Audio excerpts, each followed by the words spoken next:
Today we are here with Helen Langdon. Thank you very much for joining us today. Now, before you give us an idea of what it is you do and the kind of things you deal with and the people you deal with, can you give us a bit of background on your history and how you got into this kind of line of work? Yeah, sure. And hi, and thanks for having me today. So my background was in corporate fundraising, actually. So I worked in the charity sector in London for some big charity brands for over a decade. Left to have children, had a number of years as a full-time mum in Oxfordshire and Wiltshire I am now. And then I started working for my husband's business. He's a photographer and filmmaker. I was working part-time for him when the kids were a little bit older. Felt a bit stuck, a bit frustrated in that. Wasn't sure it was for me. Just sort of fitted around the kids. And I had a bereavement in the pandemic, which really gave me that kick to say, okay, you can give more. What is it that you want now out of the next 10, 20 years? And that's when I found coaching. Someone suggested it to me, thought I would be good. I looked into it, had some coaching, and trained with Animas in 2022 now. So you actually had some coaching yourself as a client? Well, during my training, so I found coaching and then had some coaching sort of alongside it. Right. I wish I had found coaching though many years ago, which is I think one of my key messages. I did feel really stuck for a number of years, and I remember chatting to friends saying, I just feel like I sort of need a careers advisor or someone just to bounce some ideas off. But I don't think I really knew much about coaching. I didn't know anything about coaching back then, and I think that's a shame. I think I could have done with it at a few points in my life, to be honest. Right. Okay. Oh, that's interesting. And what did you? How easy was it for you to kind of go, right, I'm going to do this as a full-time job? It was a big leap, big leaps are scary. I think it was a time in my life though where I was ready for a change. My husband was really supportive. Because I had lost my dad, there was a little bit of money to help me with that, because obviously that's a key consideration of sort of giving up your job and going for it. Yeah. But I think I felt it was now or never. There is a time now for a change. And so, it was just good timing for me, I think. And have you found that there are a lot of people you've kind of come across as clients who have been kind of moved by the pandemic and events in the pandemic to change their life? I think it's changed us all, hasn't it? And it does come up every now and again, whether it was that people were made redundant or were furloughed, and then that gave them the stepping stone to change, or it just gave us a new perspective on our relationships and our families. I think it made lots of us look internally at what is important to us. I live in rural Wiltshire, and so many times I hear people say how important it's become for them to get outside, and that was a key theme, I think, from the pandemic, because we were so contained. I think it does come up quite a lot in multiple ways. I haven't had anyone. I have done some bereavement coaching, but that has been sort of since the pandemic, so I haven't had anyone exactly the same position as me. But I think we all feel affected by it in some way. Yeah, and I think what I've come across is that amount of time that people have had to sit and think, basically, it's not necessarily a good thing, because it makes people suddenly think, well, what am I doing? What do I want to do? And quite often people don't really know. Yeah, and you can go around in circles and for years, which is a bit, I think, where I was before the pandemic. But for me, the pandemic, because I had an event happen, gave me that moment of awakening of, okay, what do you want to do? So that self-reflection came about through force, if you like. So I think you specialise quite a lot in working with mothers, and especially the kind of relationships they have with their children. Can you tell us a little bit more about that and how you kind of started on that route? Yeah, I think primarily from my own experience, and from talking to friends. I started off working with women in general, and then realised that actually my passion is for mums. And it's because I think that as mums, you never really put your own needs first for a very long time. and certainly as a stay-at-home mum for many years, I didn't. And that's when you can start to feel a bit lost. And as they get older, so they get to that sort of tween and teen stage, which is where I'm now focusing my energies, you can feel a bit lost and a bit, there are lots of changes. You feel a little bit vulnerable, you've lost your identity, you've kind of lost that fire, I think, of what you want, because you have been a mum for over a decade, if not longer. And it may be that you have been working throughout, but you're doing a job that just fits in around the children, and now you're at a point perhaps where you can do something that works more for you because they are older. Or it may be that you haven't been at work and you want to get back into work, or you want to change careers, and it's about personal growth as well as professional growth for me. And I sort of use the term, I want to help mums to thrive, not just survive, as their children become that bit older.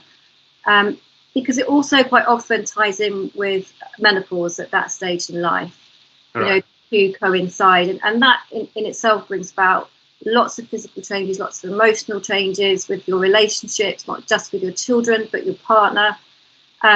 Self-belief and confidence can really take a knock at that stage of life as well. In fact, I heard a GP recently call it evolutionary mismatch, because we've had children a little bit later than the previous generations. And so as our children are hormonal, we're also hormonal. And so, like house, there's a lot of hormones flying all the time. And you've also got aging parents. It's such a time of, I think, of need of support, because you've got a lot going on. There's huge expectations from society that we put on ourselves. And I think for me, it's about untangling that, looking at what we should be doing, what we feel we should be doing, actually what we want to be doing, and reconnecting to yourself, reconnecting to your own needs, and really beginning to put those back up the list. And is there a kind of an element of and the same kind of thing when people lose their jobs, when children are growing up, that they feel as though they're losing their identity, if their whole identity is wrapped up within the lives of their children? I think so. I think that's a huge thing, that sense of identity of, well, I've been a mum and a part-time this, or even a full-time this, but you do lose yourself a little bit, I think, as a mum. I certainly felt this way anyway, and perhaps it's not the same for everybody, but I do get a sense from lots of people I talk to. So for me, it's kind of looking beyond mum and reconnecting to yourself, your inner core, your inner desires, and what really lights you up. Because you've got to, if you're not doing something that really lights you up, I just think you can get depressed, you can just feel unhappy, discontent, and that's not a good place to be. So. And what is the kind of your kind of initial approach when someone comes to you? If I was a kind of an unhappy mum coming to you with a variety of issues, what would your kind of initial approach be with me? So I take quite a holistic approach to coaching. I've got interests in all sorts of things like breath work, visualization. I use some anxiety freedom cards that were developed by a local psychotherapist, which are brilliant. It's about really looking at your life right now, understanding your needs and connecting back into those. Quite often the boundaries have slipped, and so you're people pleasing quite a lot. You're putting yourself, like I say, at the bottom of the list. You've lost sight, if you like, of what your goals are, what your aims are.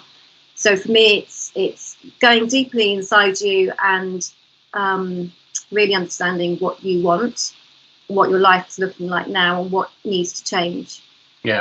And working on those confidence issues, working on letting go of the guilt that I think most mums seem to feel in one way or another, understanding why that guilt is there, and looking back at the patterns that we've come through our lives with, and understanding how those could be changed. And so kind of quite a holistic approach to my work. Like I said, I've got quite a well-being angle that I'm weaving in, and I love walking coaching, so taking people out on walks in nature and just allowing them to, through the movement, it can be really a good way of expressing yourself as well.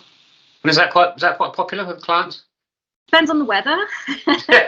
Some Yeah. people love it. Some people are like, no. Yeah, yeah.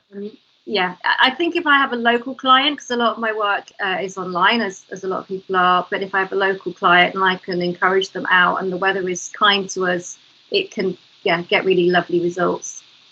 And I suppose, like, I'm kind of coaching as opposed to counselling or therapy. It's very much a kind of looking forward and saying, well, I am here now, and this is where I want to be. But kind of eliciting that from your clients, obviously. Absolutely. I mean, coaching is about bringing out the solution from the person. I'm not there to tell them how to do X, Y, or Z. The solution is within you.